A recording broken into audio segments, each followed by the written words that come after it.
Hey guys, I hope you're good. Anyway, this is Fistomatic from F.M.W. Yes, that's my new channel. Anyway guys, today what we're doing is actually working on cars. The aim of the channel is actually work on cars, fix them up. I love cars.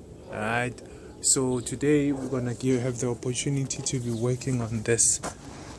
Nice, it's a Velocity 1.4.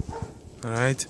Yeah, in South Africa we have a Velocity. It's a 1.4. Yeah, but it's having not such a good day. Alright, so yesterday we saw mayo. Right. Maybe some of you don't know what I'm talking about when I'm saying mayo. This is actually what we're talking about. You open up and you find the mayo, right? So it actually means that the coolant has actually mixed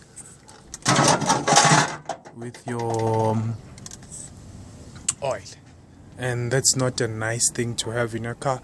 So today I'm actually opening up the top cylinder. We're gonna change. It's a blown gasket, obviously, so we're gonna change the gasket, and then we're gonna take the cylinder head to engineering. It also, yesterday he did some strange things. Yesterday the fan was not working.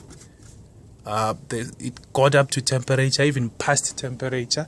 The fan didn't turn on, and also what the culprit was, the temperature sensor. It was full of rust and everything like that.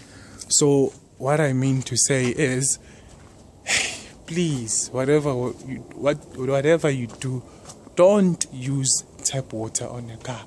These are the results of using a tap water into your car, right? So if you're using coolant, 100% coolant, I'm talking about distilled water mixed with coolant, which is antifreeze, your days are gonna be alright, because that temperature sensor was full of rust.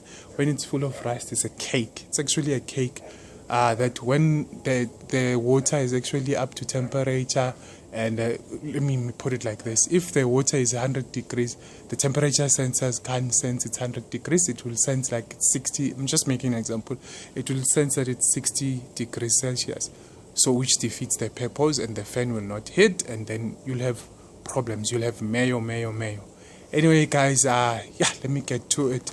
I'm gonna leave my links and my contacts in the description. You have a car, maybe you have a problem with something with your car or anything like that, contact me. I'm gonna leave my phone numbers as well. I'm gonna leave my links. I'm based in Soweto, near Krizani. If you know Krizani, Paragwana, I'm really close. Check you all later.